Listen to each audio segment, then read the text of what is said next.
presenting Orson Welles as the third man.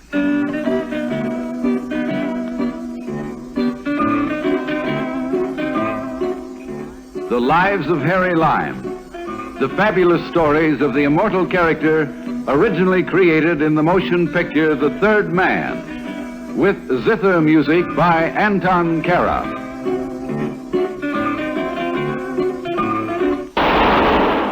That was the shot that killed Harry Lime. He died in a sewer beneath Vienna, as those of you know who saw the movie The Third Man. Yes, that was the end of Harry Lime. But it was not the beginning. Harry Lime had many lives, and I can recount all of them. How do I know? Very simple. Because my name is Harry Lime.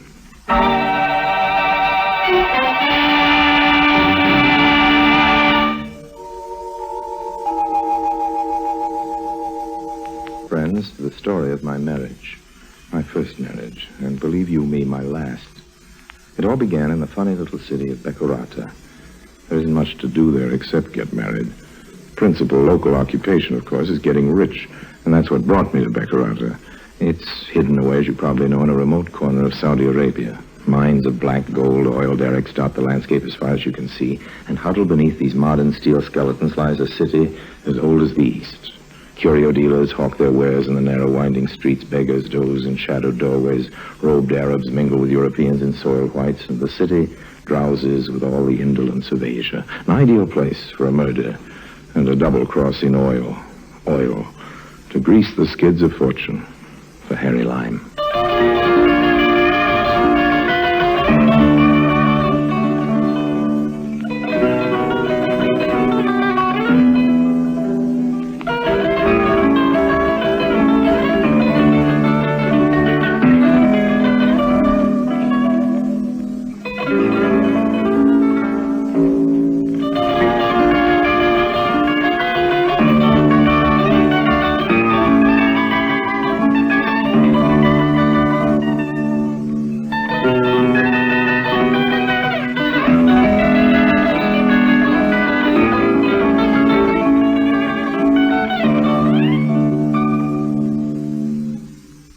And now, Orson Welles as Harry Lime, the third man in Love Affair.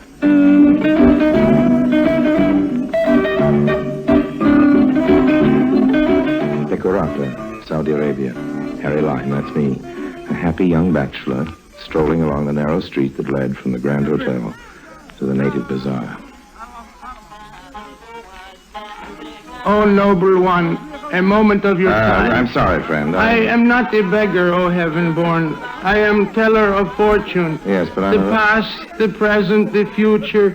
I see all, I tell all. Very interesting, Oh, sure. greatest of great lords, may your back never bend. Thank you. May your beard never grow white. Well, I'll try not to. Thank A you. little backsheesh, and I read your fortune. Thanks very much, old man. I'm busy making my fortune. I don't need to have it told. Show me your palm, noble one. Let me but see the line of your destiny. Okay, friend, but make it snappy. Ah, the hand of the wanderer, the seeker. It is difficult to tell your fortune, my lord, because you have no fortune. Oh? You have many fortune. Well, that's nice to hear, old man, but let's get down to cases. When am I going to get rich? You will always be near to wealth and see many women. Oh, that's good. Beautiful women. Well, that's better. Dark women. I like blondes, too. But only one wife. Also redheads. What's that about a wife? Noble one, you will only be married once. Well, and once is too much. To put it mildly, I'm afraid you've got your fortunes mixed up. You will travel, great one, quickly and across many lands. And you travel with a wife. Okay, now you've had your fun. I'll say goodbye. Wait, you have not paid me. Why should I, friend? I'm Harry Lime. But you don't know about me. It'd fill a book, and nobody's going to write it without paying me royalties. So long, old man. Feel the same sweet, generous Harry Lime. Schweig, what are you doing, Beccarata? Just exactly what you think I'm doing. Checking up on you. The same sweet, lovable Carl Schweig. Where can we talk, eh? Almost anywhere. It's the time for salat. No one to bother us. Come on. Go into this cafe here. It doesn't look very clean. It'll answer your needs, don't you think? You follow me?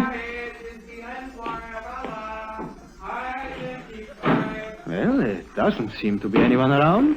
What do you want, Schweig? What do I want? I want to know whether you've obtained the oil leases. That is what you're being paid for, isn't it, Mr. Lyon? I'm not too well paid. Quit toying with me, Harry. I'm not toying with you. What do you expect? Everything in this city moves by inches. I've made friends here. I'm real chummy with the elephant. I think I've got him in a receptive mood. Actually, I'm sure he doesn't realize how important oil is going to be here in a few years. If I can't force him to sign the minute, things don't work that way. I know. We have perfect confidence in you. And why did you come here? To make sure that our confidence wasn't misplaced. Oh, I see. Yeah. And you think you might be able to settle the matter of the oil lease? I have an appointment with the elephant late this afternoon. He's out at his summer palace now. It's about 40 miles from the city. When I get back, I'll get in touch with you.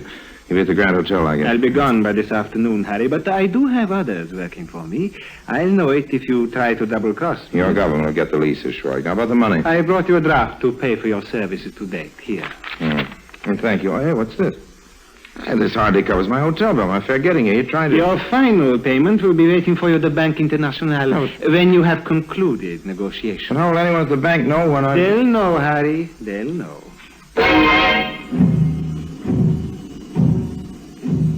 I was still burning about the size of the check as I left Schweig and headed for the Bank International. I hadn't been surprised to learn that Schweig's government had other agents in Beccarata, but I wondered how it was possible for someone employed by the bank to know when the elephant had acceded to my requests.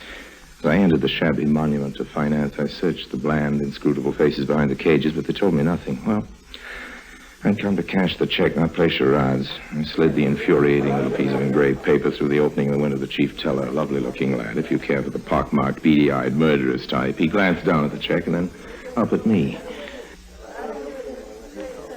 You are Harry Lyon? Yes, I have my credentials, sir. That won't be necessary. You are already well known in this city. That's very flattering. How did you want this, Mr. Lyon? I don't care about the denominations. I wanted American money. American money? Yeah, you see, I'm an American. I'm sentimental about American money. Very well, Mr. Lyon. Here you are, sir. 1, 2, 3, 4, $500. Thank you. However, with the current rate of exchange, I might advise you to... Pardon me, Mr. Lime. Huh? I apologize for approaching you on the street, but I must speak to you at once. Who are you? My name would not mean anything to you, but I can tell you this. I am no friend of Karl Schweig. Oh, that's good. Any enemy of Karl Schweig is a friend of mine. What can I do for you? It is a matter of what I can do for you. To begin with, may I drive you back to your hotel? I have my own car. You do not own a car, Mr. Lime, and the Citroën you have rented you did not use today. You left it in the hotel garage to be serviced. You want it in good running order for your trip to the Alafin Summer Palace later in the day. Mm-hmm. I'd be delighted to accept a lift back to the hotel. That's your car there? Yes. Gregory? The car is my own, incidentally. There are some governments that are not as cautious with their purse strings as the employers of your Mr. Schweig. Gregory, we will drive Mr. Lime to the Grand Hotel. Do not hurry. Well, old man, you know all about my car, my engagement this afternoon, apparently my business here in Beccarata. What more would you like to know? You do me an injustice, Mr. Lime. I do not seek anything. I wish to give you something. Here. What do you want kidnapped for this kind of money? Mr. Lime, we are both here in Beccarata for the same thing, but there are two major differences. You want the oil leases for the country who gave you that check you just cashed at the bank. I want the leases for another power. Mm-hmm, yes. To date, you have been successful, and I have not been. I have no signed agreement, You old man. will have. Authoritative sources tell me that it has become a personal thing between you and the Alafin. You have exercised great charm on him. He will sign the leases made out by you to whatever power you select. Maybe. I want you to make out the contracts for my country. Yeah, but Schweig's already given me several payments. Payments? How do they compare with the money you now hold in your hand? Well, they don't compare, but I can't accept this money. I've already assured Schweig. Look, Harry Lime, I know you. I know how your mind works. I have worked with men like you for years. Your loyalties belong to the highest bidder. In your hand, you hold the largest price yet offered for your services. When you present the contracts to the Alafin tomorrow, I am sure they will contain the name of the right country. A minute later, I was walking toward the bar of the hotel. I wasn't clutching the money the Baron had offered me in my tight little fist anymore. No, it was making a comforting bulge in my wallet. The long mahogany gate to forgetfulness was deserted except for George Harris. George is a sort of glorified tourist guide who sometimes brought parties of American travelers to see the quaint charm of ancient Beccarata. Quaint yet. I'm not crowding, am I, Lime? You were here first. So you couldn't be crowding me. All right, then you're crowding me, and it's a long bar. If there's anything silly looking, it's a long bar with one drinker at one end, one at the other. Come on, Harris, break down. Have a drink with me. Lime, it may interest you to know that when I bring tourists here, I give them a little indoctrination lecture. Oh, that's fair. And part of it consists of a warning to keep away from a very unsavory American expatriate by the name of Harry Lime. You think I'm capable of contaminating you and your camera-toting Babbitts? I don't quite know what you're capable of, but the tourists who can afford to include a side trip to the Orient in their itinerary obviously have money. There's no sense in waving a branch of honeysuckle in front of a bee. Well, I guess that's my cue to buzz off, Mr. Harris. Don't worry about my trying to get even with you for all the nasty things you said. I'd much rather have my revenge when you're not prepared for it. I wasn't hungry, but I walked into the dining saloon. George Harris followed me, headed for a table festooned with his party of tourists. Usually his party consisted of bicarbonate of soda addicts, fugitives from board of directors meetings, and generously proportioned dowagers enjoying the money their late husbands had worked themselves to death accumulating. But this time, there was a new note. A lovely, fresh-looking girl. She had the sort of innocence that only a Reynolds could have captured, or a Harry Lime. When she got up from the table, I followed her to the piazza. There wasn't a hovering mother, a chaperone, or a tourist guide in sight. I say, you didn't drop your handkerchief. What? If you had, I could have picked it up and returned it to you. We could have started talking. I would have offered to show you the city. I have a guide, thank you. Yes, I know, but I could show you places George Harris wouldn't dream of taking a 17-year-old girl to. I'm 19. Oh, I've been wondering. Now, I've been wondering about a few other things, too, as a matter of fact. You must be the Harry Lime Mr. Harris was telling us Oh, about. surely I'm not the only man in Beckerata capable of speculating a bit about a beautiful American girl. I'm terribly sorry, Mr. Lime, but the others will be coming out from lunch soon, and I mustn't be seen talking to you here in broad daylight. But it won't be broad daylight forever. Well, perhaps we'll meet this evening, Miss... Perhaps.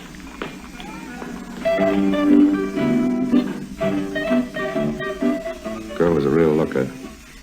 But with all the looks, she was pushed to the back of my mind as I got to the summer palace of the Elephant later that afternoon. I rented Citroen. I was behaving nicely, and I guess I wasn't watching the road too carefully because suddenly the ordinarily deserted strip of pavement became crowded, and I had to pull to a stop.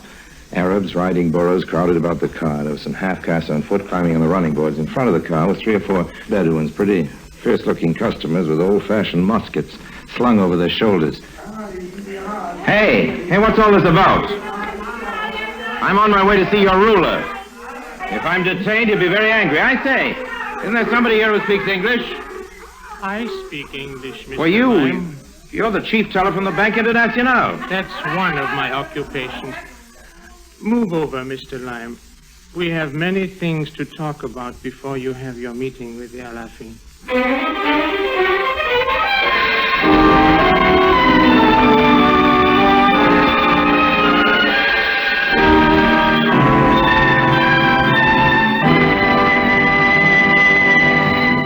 Orson Welles returns in just a moment as the third man.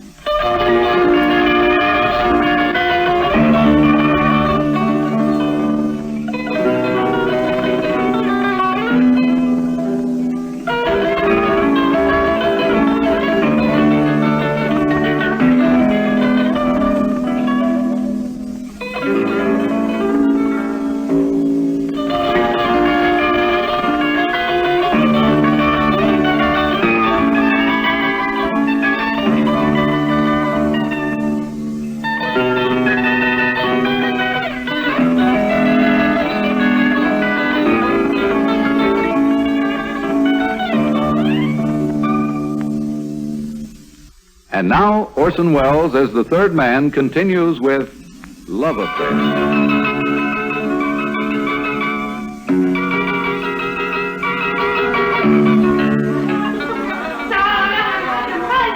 The beady-eyed, pockmarked Arab was sitting next to me on the front seat of my rented Citroen. The near equatorial afternoon was growing cold.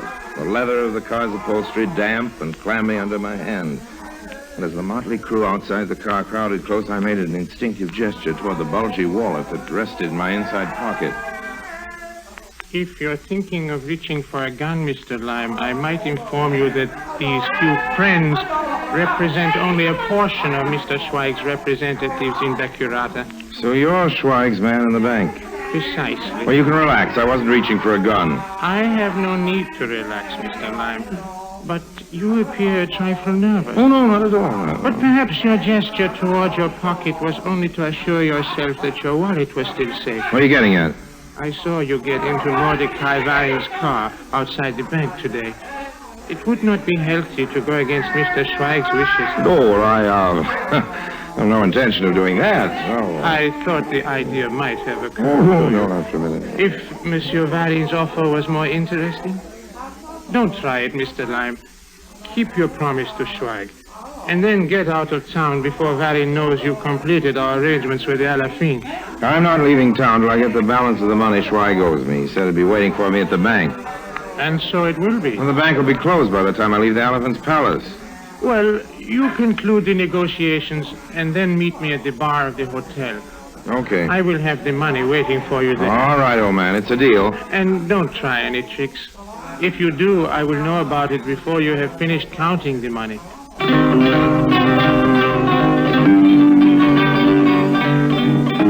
My meeting with the high potentate of Beccarata was an infuriating ordeal of delay.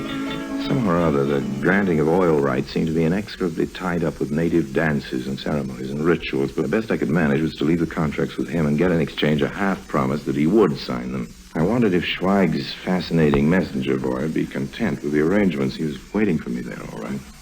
I came prepared, but I have been informed that the Alafin did not sign the contracts.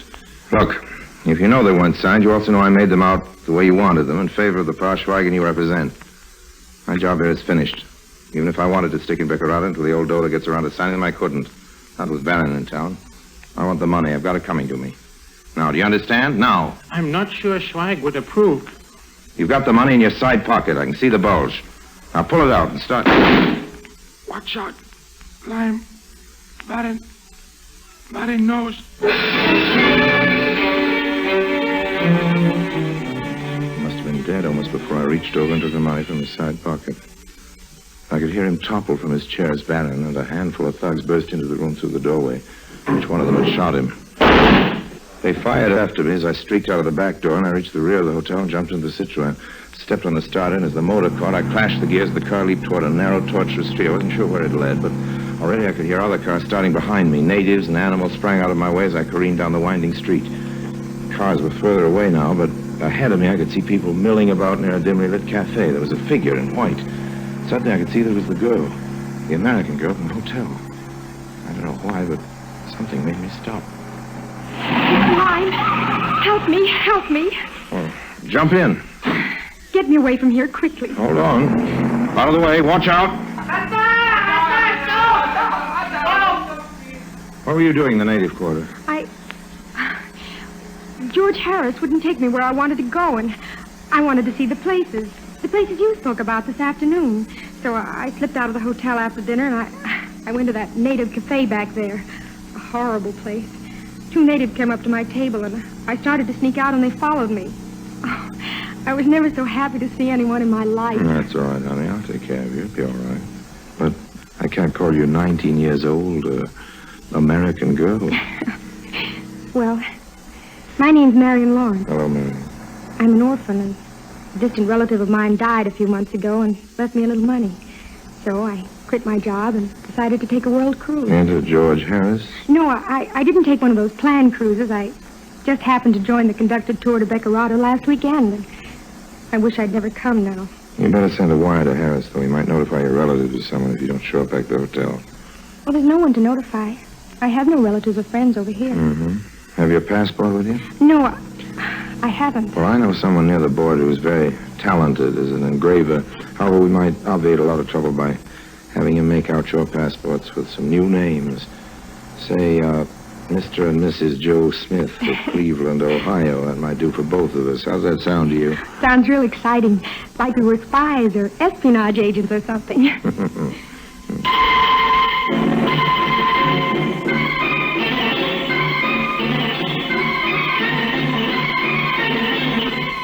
was working perfectly.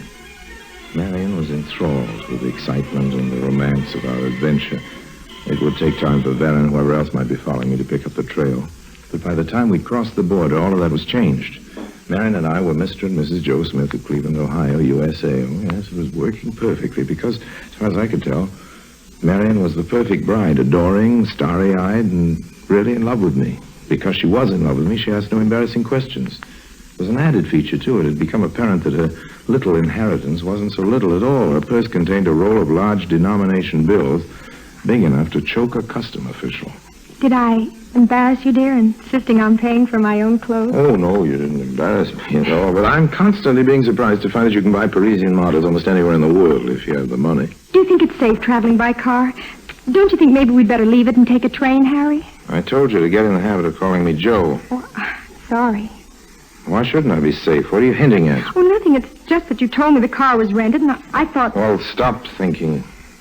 Oh, I'm sorry, Marian, old girl. Nerves, I guess.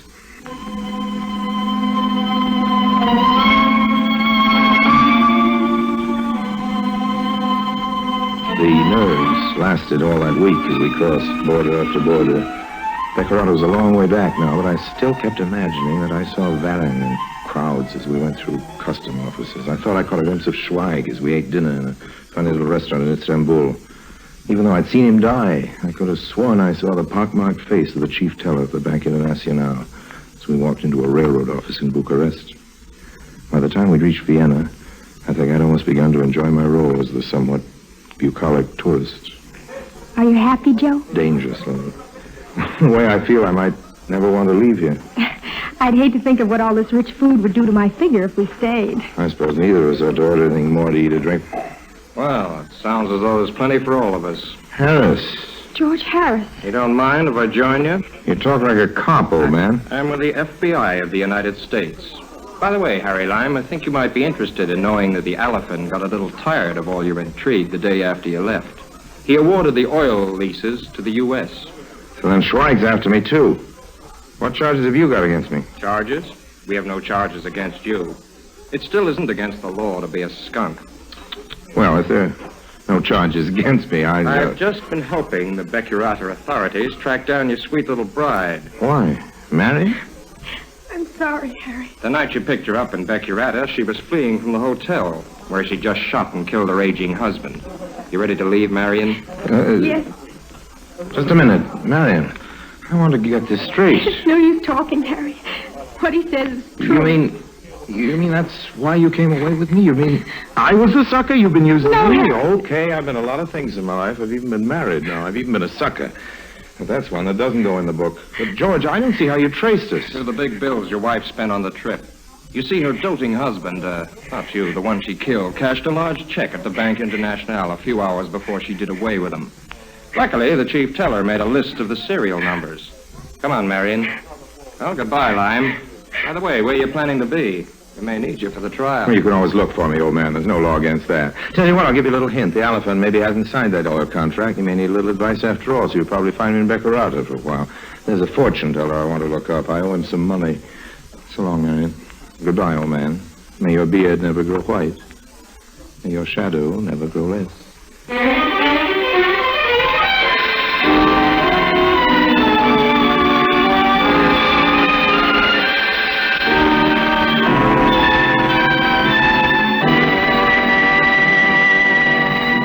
Harry Lime returns in just a moment.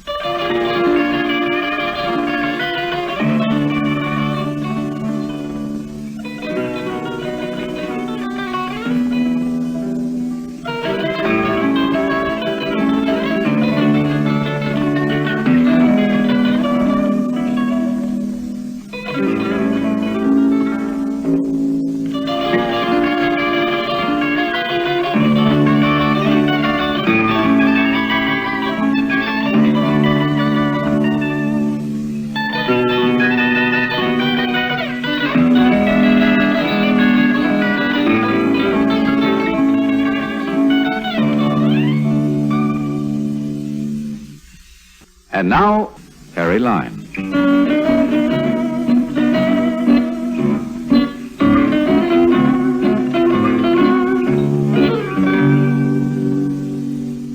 Well, friends, it was a short marriage, but a very pleasant one. If you should settle down somewhere and start enjoying easy living, rich food, and fine liquor, don't worry about what it'll do to your figure. Just about the fat it tends to develop between the ears.